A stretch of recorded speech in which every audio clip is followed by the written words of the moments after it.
Hi, I'm John William Toohey. I want to talk to you briefly about the history of the Stardust Casino in Las Vegas. It's a fascinating history. If you saw Casino, the film, it really was a story of the casino in the mid 70s when Tony Spilotro was so-called outside man, the enforcer for Chicago in Las Vegas. Prior to him was a guy named Marshall Caiafano, uh, who was an interesting guy. I got to talk to him over the phone, thanks to a man in Las Vegas. He was in the phone book, by the way, under the name John Marshall in Miami. He's an interesting guy. He was a small, teeny thing. He was buried in a child's coffin, but he had killed about 100 people, more or less. He had been shooting people since the 1930s when he was a member of the 42 gang, and continued until I think he blew up a guy in late 1970s. He was active murderer, but he didn't come off that way. He was. I was told when he came out of prison the last time that he just decided to go gay. But then again, there's people in the mob who claim to know better and say that's not true. So I don't know. But he spent almost half of his life in prison, or at least a third. It's a long time. After Giancana was gone, he came up the ranks through Giancana, and after Giancana was gone, he was on the outs. He was just a bit much for the new regime.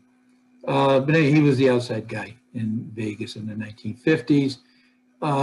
Even though he was tiny, he was obnoxious and a bully and so forth. Threw his weight around, and he was banned from the casinos. He was entered into the Black Book, which was actually green, by the way.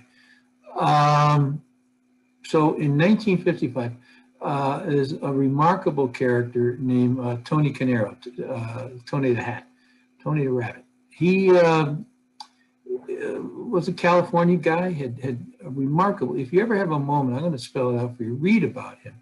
Tony Conero, like a rabbit in Spanish. Just an amazing guy. He decided he was going to build a Stardust that you see here, and it would be 500 rooms. Well, Mo Dalitz was already running the Desert Inn, which was smaller. He argued with his partner, Frank Costello in New York, the mob boss, that there's just no way Vegas, you got to remember now, Vegas was it was about 10 years old as far as a tourist spot. And they were worried. 500 rooms seemed like a lot. And the competition could kill the city, which was still fragile, had no infrastructure, although Dalitz built an infrastructure. He built hospitals. He was influential in creating a city that could support the mob's ventures out there. Conero disagreed. He was going to go build this thing. Words were exchanged. A sit down was called. I don't know why I said sit down. I'm not a gangster. A meeting was called, and Meyer Lansky would conduct the meeting. Lansky got shafted out of Las Vegas for the most part because I don't think they wanted him there, really. The bosses wanted him there. And I think that they didn't need him, certainly. And so they passed the law. They managed to shove a law through the state of Nevada saying that if you had holdings of a casino outside of the United States, Cuba, you couldn't hold a license here. That really hurt him because Lansky just wasn't ready for Castro. And Castro took his casinos. So the Desert Inn was worried. A meeting was called, depending on who you talk to. But basically, they said that what they would do is split the monies. It was a really complicated procedure. I don't know how true it is, but I do know that Conero, after it was worked out, the Stardust would be built. Conero suffered a heart attack at the tables at the Desert Inn and dropped dead. And then the Chicago mob moved its way in. If it wasn't in prior to this, they had the money now to complete the Stardust. They had Teamsters money. They were taking money from the Teamsters, which they paid back, by the way, at outrageous interest. So I'm not saying what they did was right with the Teamsters funds, but it's often overlooked that everything they borrowed was paid back at usury rates. Just crazy. They would have been better off going to a bank, for God's sake. So they finished the casino. They needed a new head guy to come in, since Conero, who would not have gotten another license in Nevada. They pulled in John Factor, Jake the Barber, the stepbrother of the infamous Max Factor, if you're old enough to remember who that was. Max Factor was a cosmetic guy, he had a cosmetic company. John Factor had sold out to the Chicago mob in the 1930s. He kidnapped himself playing Ratatouille. The Chicago mob helped him out there. Later on, he was involved in the scam, stealing liquor, rather selling empty liquor barrels to the government during the war. He went to prison for that. There's no way in hell he was going to get a license. He was a convict. So I don't even know why the guy was there, but he was dragged in. He, by the way, they were all shocked to find out that Factor didn't know anything about gambling. He wasn't a gambler. He was a con man. He was a very good con man, maybe the most prolific we've ever had.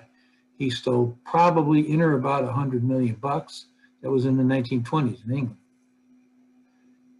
But a guy like Factor doesn't gamble. The odds aren't good. The odds aren't in his favor.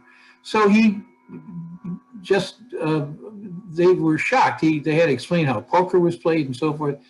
They got rid of him. Eventually, by the way, Longy Zwillman, who was the Jersey gangster, was wandering around on the edge here. So they let Factor run the thing. They got rid of Factor. And then, as you know, Lefty Rosenthal was planted in place. Rosenthal knew how to run a casino. He was a gambler. He was a very good gambler. He was an efficient boss. But he was just too loud. He was just too flashy. Didn't work out. So if you've seen a film Casino, we know what happened to him. Alan Glick went off and found two guys named Alan Sachs and Herb Tubman, a partnership. They took over as investors. They invested supposedly in the casino. The casino in the late 70s was in trouble, by the way. Let me tell you one more thing before I go on. Marshall Cayafano told me. He told me two interesting things. One was about the Kennedy assassination. I asked him, although not directly, since he was around in the 60s, did you guys kill Kennedy? And he said, no, but ain't it great? They think we did. We never missed, no one ever missed a payment after that. So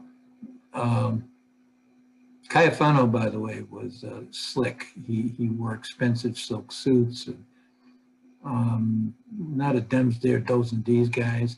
Went out of his way to be a gentleman, to be refined.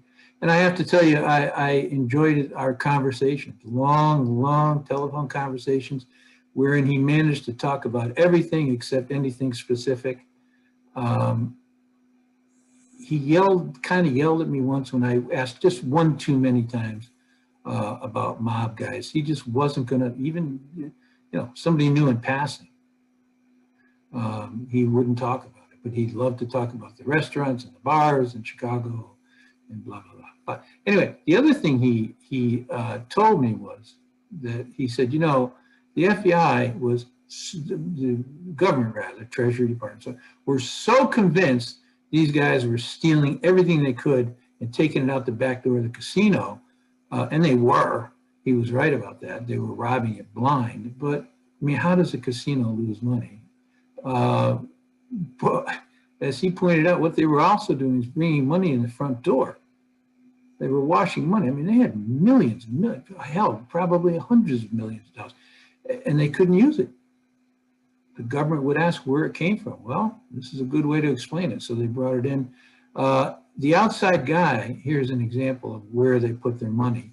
The enforcer for Chicago, like the sheriff for the mob of Chicago, always got, when he arrived, control of all the ice machines in Las Vegas. And if you've ever been to that horrible place, you'll know there's an ice machine every 5 feet for some reason. Well, now you know.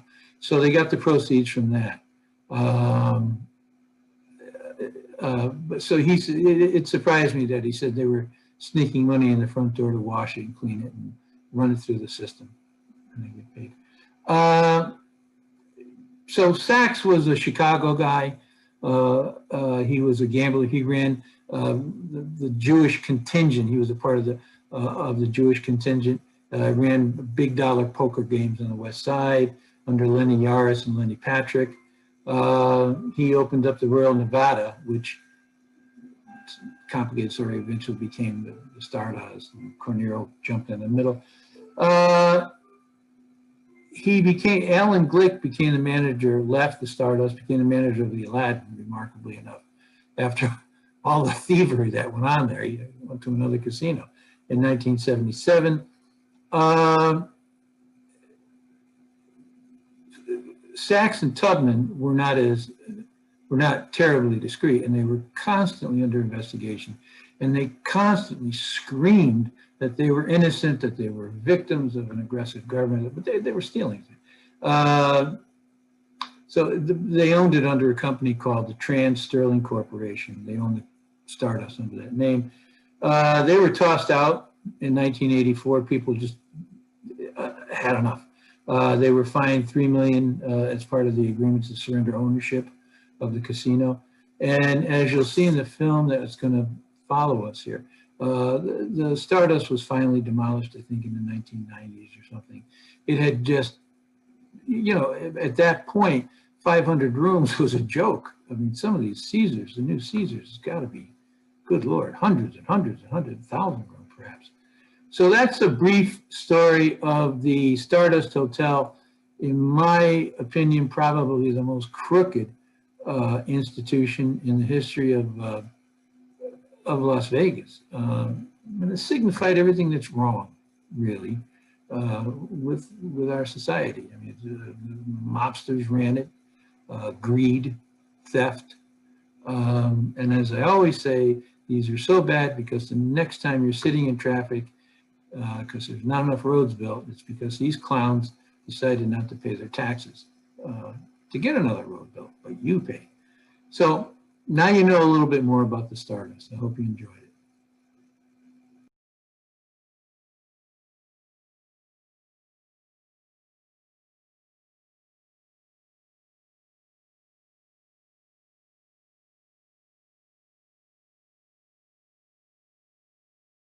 But this is the last chance you'll get to capture a glimpse of the Stardust. By first light, it will be gone, and with it, a little piece of old Las Vegas.